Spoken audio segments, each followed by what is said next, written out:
الحمد لله رب العالمين والعاقبة للمتقين ولا عدوان إلا على الظالمين وأصلي وأسلم على نبينا محمد وعلى آله وصحبه أجمعين أما بعد. Nous voici à la 17e leçon de l'étude du chapitre des ventes et des transactions financières. Nous sommes toujours dans le grand chapitre de l'usure. À travers les leçons précédentes, nous avons étudié les deux grands types d'usure dans la vente, qui sont l'usure liée à un ajout ou l'usure qui a pour cause l'ajournement de la réception du bien ou du prix de la vente. Nous avons expliqué les catégories de produits usuraires et nous avons mentionné qu'elles ont toutes une cause qui a fait que ce produit, cette catégorie, soit un produit usuraire.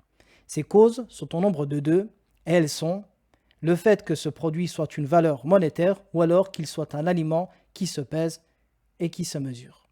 De là, nous avons vu que vendre un produit d'une catégorie usuraire contre un autre de la même catégorie implique de respecter les deux règles liées à l'usure dans la vente, qui sont le fait que cette vente doit être faite en quantité égale et également l'interdiction d'ajourner la réception du prix ou du bien de la vente.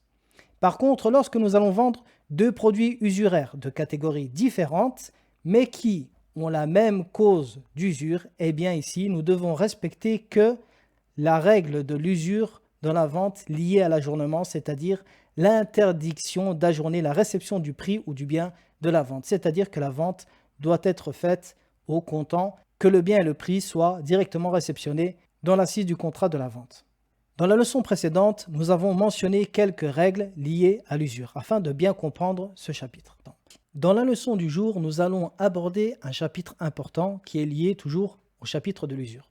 Nous allons voir dans celui-ci quelques ventes qui ont été mentionnées dans la sunna, des ventes qui sont interdites à cause de l'usure. Rappelez-vous, nous avons mentionné que les ventes interdites en islam reviennent principalement à trois causes. La première cause, le fait qu'il y ait une injustice ou une tromperie dans cette vente. La deuxième, le fait que cette vente soit aléatoire, qu'il y ait une forme d'inconnu dans ce contrat de vente. Et la troisième, l'usure. Nous avons mentionné des textes et des ventes précises mentionnées dans le Coran, dans la sunna du prophète sallallahu alayhi wa sallam, pour les deux premières causes. Et nous avons volontairement retardé la mention des ventes interdites en islam à cause de l'usure, afin de les mentionner après avoir abordé ce chapitre et avoir compris ses principes et ses fondements. Les ventes interdites à cause de l'usure. Comme nous l'avons étudié précédemment, nous savons que la validité d'un jugement en islam, qu'il soit lié au commerce ou aux adorations, repose toujours sur le respect de ses fondements, de ses principes, de ses piliers, ses obligations, et également l'absence d'une chose qui va l'annuler ou empêcher la validité de ce jugement. Eh bien, il en est de même pour les ventes. Les ventes en islam sont légiférées. Elles ont des principes, des règles à respecter. Parmi ces règles, nous avons étudié précédemment leurs conditions. Et nous avons mentionné que les conditions des ventes en islam reviennent principalement à trois choses. Elles ont pour fonction d'empêcher que un de trois interdits ou que les trois interdits soient présents dans cette vente. Et ces trois interdits reviennent toujours à l'aléa et le hasard dans la vente, le fait qu'il y ait une forme de hasard, d'inconnu dans le contrat de vente, ou alors le fait que cette vente implique une injustice quelconque ou une forme de triche, ou encore un préjudice pour un des deux contractants, et troisièmement l'usure. Alors aujourd'hui nous allons voir quelques ventes qui sont interdites en islam, que le messager d'Allah alayhi salatu wa salam a mentionné, dont l'interdiction revient à l'usure. Premier type de vente que nous allons aborder. Il s'agit de la vente de al-muhaqala. Al-muhaqala consiste à vendre la récolte d'un champ de blé ou une partie de ce champ contre une quantité déterminée de froment récolté. C'est-à-dire que je vais vendre ici du blé en quantité déterminée contre le blé qui se trouve dans ce champ. Et dans ce type de vente, il y a deux formes d'interdit. La première forme, le fait que cette vente comprenne une forme d'aléa, d'inconnu, car la quantité de blé dans ce champ ne peut être connue.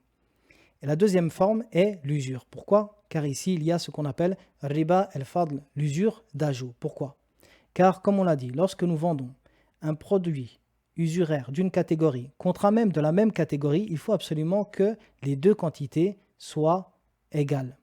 Et comment ici concrétiser l'égalité dans les deux quantités alors que nous ignorons la quantité de blé contenue dans ce champ? Et c'est pour cela que cette vente est interdite. Quel est le jugement de cette vente? Cette vente est interdite par la Sunna et An-Nawawi rapporte le consensus des savants quant à son interdiction. La preuve de cela est le hadith de Jabir radiyallahu anhu où il rapporte que le messager d'Allah alayhi salatu wa salam a interdit al-muhaqala et al-muzabana et al-muawama et al-mukhabara rapportés par al-Muslim. Donc ces quatre types de ventes sont interdits en islam. Deuxième type de vente qui est mentionné également dans le hadith de Jabir, al-muzabana. Al-muzabana, c'est le fait de vendre des dattes sèches contre des dattes fraîches encore sur leur palmier. Par exemple, je vais voir le propriétaire d'une palmerie avec 100 kg de dattes sèches et je lui dis, je te vends ces dattes contre ce qu'il y a sur ces palmiers. Et bien ici encore, nous tombons dans ce qu'on appelle riba al-fadl, l'usure liée à l'ajout. Pourquoi? Car nous ignorons ici la quantité des dattes sur le palmier, donc la quantité des dattes données, les dattes sèches et la quantité des dattes fraîches ne seront pas égales, alors que ces deux produits font partie d'une même catégorie de produits usuraires, donc nous rentrons dans ce qu'on appelle l'usure liée à l'ajout, et ceci est interdit. Quel est le jugement? Ceci est interdit par la sunna du messager d'Allah sallallahu alayhi wa sallam. Troisièmement, bay'u al-rina, ce qu'on appelle al-rina en arabe. Qu'est-ce que bay'u al-rina? Bay'u al-rina consiste à ce qu'un homme vende une marchandise à crédit à une tierce personne. Puis, avant que le solde de cette dette arrive, il vient lui racheter cette même marchandise pour un montant inférieur au prix qu'il lui a vendu. Par exemple, je vends ma voiture à Zayd pour 10 000 euros. Zayd doit me payer au mois de décembre de cette année. Seulement au mois de novembre, je vais voir Zayd et je lui dis, écoute, je te rachète cette voiture pour 8 000 euros comptant. Zayd accepte. Il empoche donc 8 000 euros comptant, mais au mois de décembre, il doit s'acquitter de 10 000 euros. Donc vous comprenez ici, la réalité de la transaction fait que j'ai donné à Zayd 8 000 euros comptant au mois de novembre et au mois de décembre, il m'en rendra 10 000. Et ici, vous comprenez qu'on rentre dans une forme d'ambiguïté quant à l'usure liée au prêt. La vente de la voiture revient à donner 8 000 euros contre 10 000. Donc ici, on rentre dans l'usure liée au crédit et c'est pour cela que Bay'u al-rina est interdit. Elle est interdite par la sunna du messager d'Allah alayhi salatu wa salam, et c'est l'avis de la majorité des savants.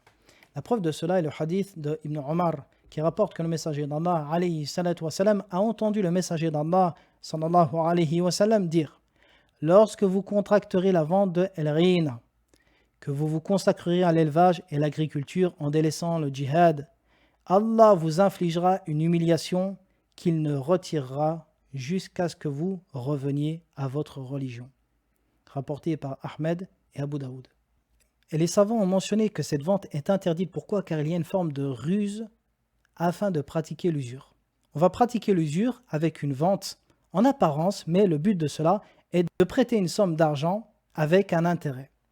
Et Cheikh Al-Albani rahimahullah ta'ala a dit en commentant ce hadith, il dit qu'il y a dans ce hadith une allusion à deux choses extrêmement importantes. Deux choses qui sont la cause de la déviance des musulmans et de leur faiblesse de nos jours.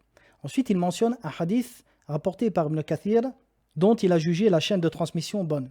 Ce hadith dit « La tartakibul muharramati bi adonil hiyali kal yahudi » Dans le sens approché de ce hadith, ne commettez pas ce qui est interdit en usant de ruses, aussi petites soient-elles, comme le font les juifs. Ensuite, Cheikh Al-Albani rahimahullah vient avec beaucoup d'exemples qui montrent les ruses des juifs, comme dans le Coran, l'histoire du sept, ou encore leur interdiction de consommer la graisse, comme le messager d'Allah alayhi salatu wa salam a dit Hurrimat alayhim shuhumuha fajamaluha thumma ba'uha fa'akalu thamanaha. Il leur fut interdit la graisse de ces animaux. Alors ils l'ont fondue, puis l'ont vendu et ont consommé le fruit de ces ventes. Ensuite, Cheikh Al-Albani mentionne le hadith où le messager d'Allah alayhi salatu wassalam, dit « Et certes, vous suivrez les voies de ceux qui vous ont précédés, empan par empan. » Il dit ensuite « Fahahula'i al-muslimuna yartakibuna al-hiyala kama fa'ala al-yahudu tamaman yastahilluna al-riba'a bi asma yusammunaha ma anzala Allahu biha min sultan kama qala alayhi salatu wassalam sayakunu fi ummati aqwamun yashrabuna al-khamr yusammunaha bi ghayri ismiha. » Ensuite, le shir, rahimahullah, dit « Et voici les musulmans qui pratiquent ces ruses exactement comme l'ont fait les juifs. Ils rendent ainsi le riba, l'usure licite, en lui donnant des noms dont Allah n'a fait descendre aucune preuve. Comme l'a dit le messager d'Allah, alayhi salatu wassalam, il y aura dans ma communauté des peuples qui boivent de l'alcool et ils le nommeront par d'autres noms. » Il en est de même dans ce hadith. Et c'est pour cela que cette vente est interdite. Car cette vente est une ruse afin de pratiquer ar-riba, et ceci fait partie des causes de l'avilissement des musulmans dans le monde, comme le messager d'Allah alayhi salatu wassalam le dit dans ce hadith, Allah vous infligera une humiliation qu'il ne retirera jusqu'à ce que vous reveniez à votre religion. Et le seul remède pour faire disparaître cette humiliation est ce qu'il a mentionné dans ce hadith, jusqu'à ce que vous reveniez à votre religion, comme l'a mentionné Cheikh Al-Albani rahimahullahu ta'ala. Quatrièmement, contracter deux ventes sur une seule marchandise. Alors ici, il s'agit de contracter un acte de vente avec deux prix différents, un à crédit et l'autre au comptant, sans définir lequel des deux prix est retenu pour la vente. Et ceci est interdit par la sunna et l'unanimité des savants, comme l'a rapporté Abu Huraira radiyallahu anhu, que le messager d'Allah sallallahu alayhi wa sallam a interdit deux ventes sur une même marchandise, rapportée par Ahmed et Tirmidhi. Alors il y a plusieurs explications chez les gens de science quant au sens de ce hadith, mais ce qui est le plus connu, c'est le sens que je viens de vous donner. Par exemple, je vends ma voiture à Zayd, je lui dis écoute, tu m'achètes cette voiture pour 10 000 euros comptant ou 12 000 à crédit. Et Zayd me dit j'achète. Il prend ma voiture et nous n'avons pas défini lequel des deux prix est retenu. Ici, nous rentrons dans l'usure. Pourquoi ? Car deux prix différents sont retenus pour une seule et même marchandise avec un supplément de 2 000 euros qui est lié à un délai de paiement. Donc ceci revient à de l'usure. Cinquièmement, vendre une dette contre une autre. Alors ici, il s'agit d'une vente où la marchandise comme le prix sont tous deux à crédit. Alors pour bien comprendre ici, lorsqu'on parle de la marchandise de la vente, ici, on parle d'une marchandise qui n'est pas déterminée. Car la marchandise dans le contrat de la vente est soit présente lors du contrat, soit absente. Si elle est présente, pas de souci, et ceci est la base, l'acheteur peut lui-même constater la marchandise lors du contrat. Maintenant, si la marchandise de la vente n'est pas présente lors du contrat, ici on a deux cas de figure. Le premier cas de figure, le fait que cette marchandise soit déterminée, c'est-à-dire une chose déterminée, qui ne peut être substituée par une autre. Par exemple, je vends ma voiture ou 1 kilo de miel que j'ai ici à la maison, ce kilo précisément, ou 1 litre d'huile d'olive, ce litre précisément. Dans ce cas, la marchandise est déterminée. Et il est permis de contracter une vente sans réceptionner ni le prix ni la marchandise de la vente qui est déterminée à condition qu'elle soit connue de l'acheteur, soit par une vision précédente, le fait qu'il a vu lui-même cette marchandise, soit le fait que je lui décrive avec une description suffisante qui évite toute inconnue et toute tromperie. D'accord ? Par exemple, je dis à Zayd, je te vends ma voiture pour 10 000 euros. C'est une voiture de marque ceci, de tel type, de telle année, tant de kilomètres, de telle couleur, ainsi de suite. Et je donne toutes les caractéristiques suffisantes et Zayd me dit j'accepte. À partir de ce moment-là, la voiture appartient à Zayd, même s'il ne me donne pas le prix de la vente. Ceci ne rentre pas dans la vente d'une dette contre une autre. Maintenant, si la marchandise de la vente n'est pas présente lors du contrat, mais que celle-ci également n'est pas déterminée, c'est-à-dire je dis à Zayd, je te vends 1 kilo de miel de telle sorte, de telle année, de telle récolte. Ici, le kilo de miel n'est pas déterminé. Je peux lui donner celui-ci, ou un autre, ou un autre, ou un autre. À partir du moment où ce kilo de miel a les caractéristiques que j'ai données à Zayd, eh bien, j'aurai rempli mon engagement.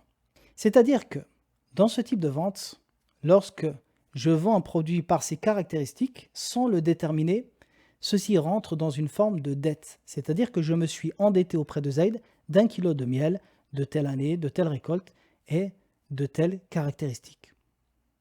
Contrairement à la vente que j'ai déterminée, malgré l'absence de la marchandise dans le contrat de la vente.